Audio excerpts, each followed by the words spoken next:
dan syukur kita panjatkan kepada Tuhan Yang Maha Esa oleh semua penyertaannya sehingga kami boleh menyelesaikan tugas dari mata kuliah pengembangan kurikulum sekolah dasar yang diampu oleh Ibu Dr. Evi Segarawati Apri, SPD NPD. Kami akan mempresentasikan hasil observasi kami, yaitu refleksi analisis capaian pembelajaran dan alur tujuan pembelajaran di SDN 20 Ranas. Namun sebelum itu, perkenalkan nama saya Lilis Dirgayanti sebagai moderator yang akan memandu jalannya presentasi kami pada hari ini. Nah, langsung saja untuk materi pertama saya akan serahkan kepada rekan saya. Baik, perkenalkan nama saya Haryani. Untuk identitas sekolah yang kami observasi yaitu di Sekolah Dasar Negeri 20 Rangas. Fase observasi kami meliputi di fase A yaitu kelas 1, kelas 2, fase B yaitu kelas 3 dan 4, dan fase C adalah kelas 5 dan kelas 6. Kurikulum yang digunakan adalah kurikulum merdeka, dan kurikulum merdeka ini diterapkan secara bertahap. Fokus analisis kami yaitu perumusan dan implementasi capaian pembelajaran atau CP dan alur tujuan pembelajaran yaitu ATP. Pendekatan pembelajaran yang yang digunakan dalam sekolah dasar ini yaitu berpusat pada siswa atau student center, kontekstual, kolaboratif, dan didukung penggunaan media visual yang konkret. Baik, sekian dari saya, terima kasih. Baik, perkenalkan nama saya Muhammad Amil Hayat. Materi selanjutnya adalah tujuan observasi. Tujuan observasi kami itu untuk memahami praktik penerapan kurikulum merdeka di sekolah dasar fase A, B, dan C, dan fokus utama pada perumusan capaian pembelajaran dan alur tujuan pembelajaran. Dan selanjutnya mengidentifikasi kesesuaian antara perencanaan kurikulum dengan implementasi di kelas, termasuk penerapan diferensiasi, asesmen otentik, dan proyek penguatan profil pelajar Pancasila.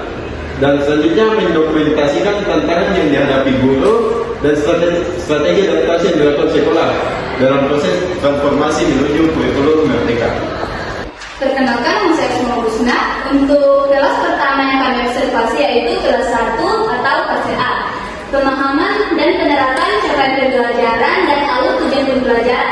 Tujuan dan alur guru memahami capaian pembelajaran sebagai arah hasil belajar umum, dan alur tujuan pembelajaran sebagai langkah sistematis dari mudah ke sulit untuk mencapai capaian pelajaran. Alur tujuan pembelajaran dijadikan dasar dalam penyusunan modul ajar harian kelas 1. Kemudian pendekatan adaptif. Guru menyesuaikan pembelajaran dengan karakteristik anak kelas 1 yang aktif, suka bermain dan belajar melalui pengalaman langsung. Yang ketiga yaitu asesmen formatif. Dilakukan secara sederhana melalui observasi dan tugas bermain. Namun, pemanfaatannya untuk memperbaiki alur pembelajaran masih perlu ditingkatkan. Dan yang kedua yaitu tantangan dan upaya pengembangan. Yang pertama itu tantangan. Guru masih kesulitan menerjemahkan capaian pembelajaran sampai alur tujuan pembelajaran menjadi kegiatan belajar yang benar-benar berdiferensiasi sesuai kemampuan individu siswa. Yang kedua yaitu solusi. Guru kelas 1 aktif berdiskusi dalam komunitas belajar sekolah untuk menyesuaikan alur tujuan pembelajaran dan berbagi contoh praktik baik. Yang terakhir yaitu refleksi mahasiswa. Sebagai calon guru, kamu berlatih menyusun ATP yang konkret dan kontekstual serta mengembangkan asesmen autentik yang sesuai dengan karakter anak usia dini atau fase A. Perkenalkan, nama saya Edi Fahmi. Jadi kelas selanjutnya kami observasi yaitu kelas 2 fase A, di mana inti penerapan CP dan ATP. Yang pertama itu CP dan ATP sebagai pedoman utama dalam penyusunan modul ajar, memastikan pembelajaran terarah. Yang kedua itu proses penyusunan, yaitu guru memulai dari CP resmi, kemudian menyusun ATP secara berurutan, yaitu mudah ke sulit. Yang ketiga itu prinsip adaptasi.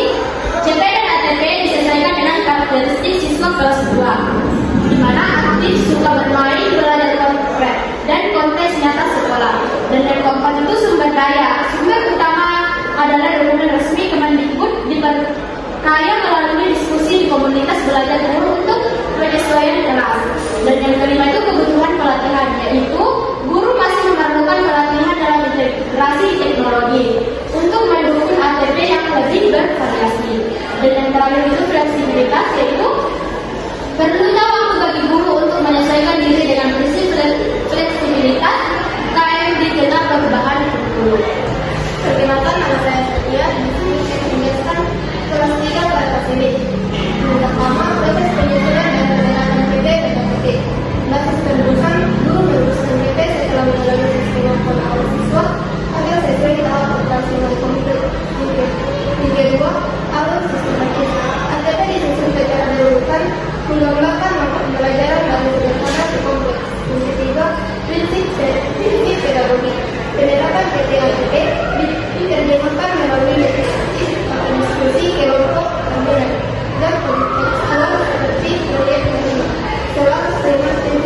legalitas dan prinsip eksikitas.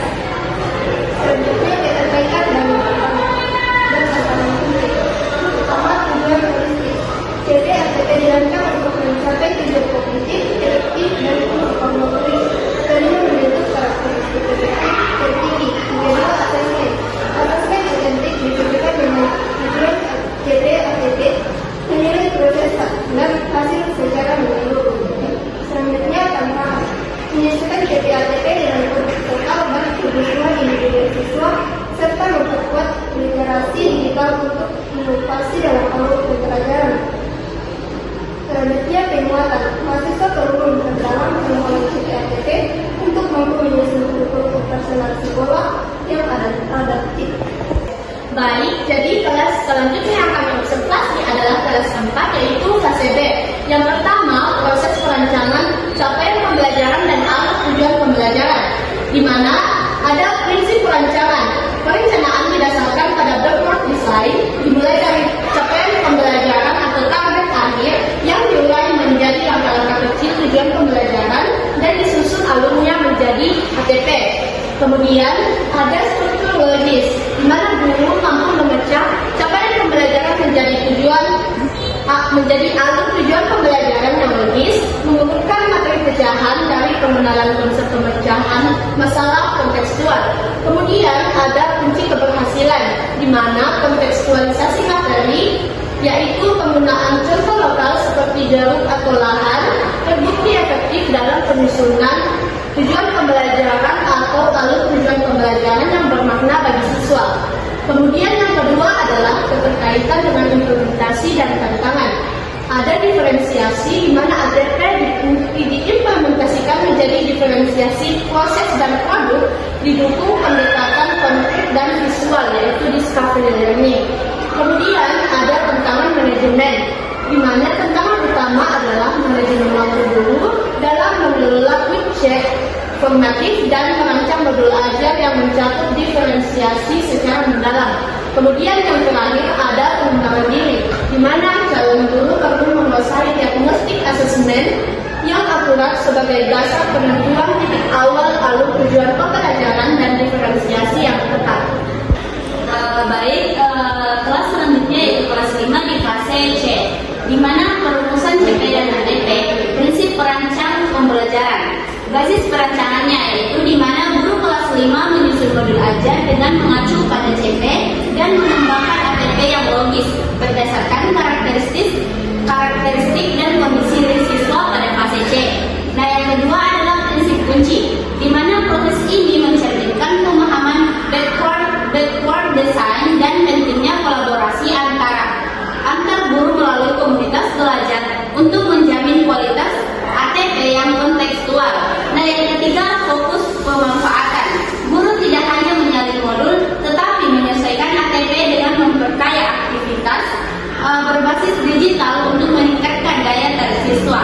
Nah, selanjutnya keterkaitan dan tantangan implementasi, di mana tantangan utamanya yang pertama mengatasi perubahan mindset dari kurikulum 2013 ke kurikulum Merdeka, di mana CP dan ATP-nya menuntut fokus pada penguatan kompetensi dan karakter, bukan hanya target materi.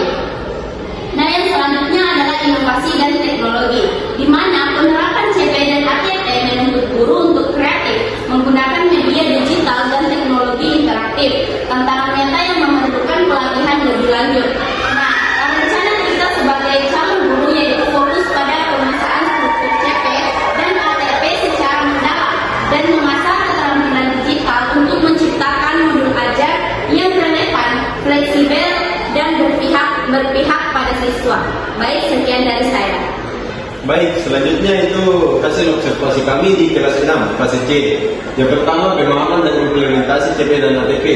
Kelas CP dan ATP berfungsi sebagai acuan utama kompetensi, dan ATP membantu guru menyusun rujukan pembelajaran bertahap yang efektif dan berarah. Yang kedua, proses perancangan. Penyusunan ATP memberikan pemahaman mendalam terhadap karakteristik siswa, konteks sekolah, dan integrasi profil pelajar Pancasila. Selanjutnya, kesenjangan transisi. Terdapat tantangan karena di semua kegiatan belajar sepenuhnya mengacu pada CP atau ATP, dan masih ada penggunaan pendekatan tematik. Yang kedua, tantangan utama dan pembelajaran diri. Yang pertama adalah tantangan fleksibilitas, mengelola kedewasaan inovasi kurikulum merdeka sambil memastikan pembelajaran tetap terarah dan sesuai dengan CP. Selanjutnya, tantangan teknis, kebingungan dalam menafsirkan CP menjadi aktivitas konkret dan kesulitan dalam merancang asesmen formatif yang berkelanjutan. Selanjutnya, rencana pengembangan diri. Calon guru harus fokus pada penguasaan struktur dan logika CP, ATP di setiap fase dan berlatih diri dalam aplikasi asesmen formatif untuk praktekan belajar. Sekian dari saya. Sekian materi dari kami. Adapun kesimpulannya yaitu secara keseluruhan implementasi kurikulum merdeka di SDN 20 Barnas telah berjalan dengan baik, di mana guru menunjukkan komitmen dalam memahami capaian pembelajaran dan menyusun alur tujuan pembelajaran yang fleksibel, didukung oleh komunitas belajar sebagai wadah adaptasi kontekstual. Kemudian, pembelajaran dirancang berpusat pada siswa dan memanfaatkan media konkret, namun tantangan utama yang dihadapi secara konsisten di semua fase, baik A hingga fase C, adalah optimalisasi diferensiasi praktik di kelas, serta memastikan hasil asesmen formatif digunakan secara maksimal untuk perbaikan pembelajaran yang berkelanjutan. Sekian presentasi dari kami. Assalamualaikum warahmatullahi wabarakatuh.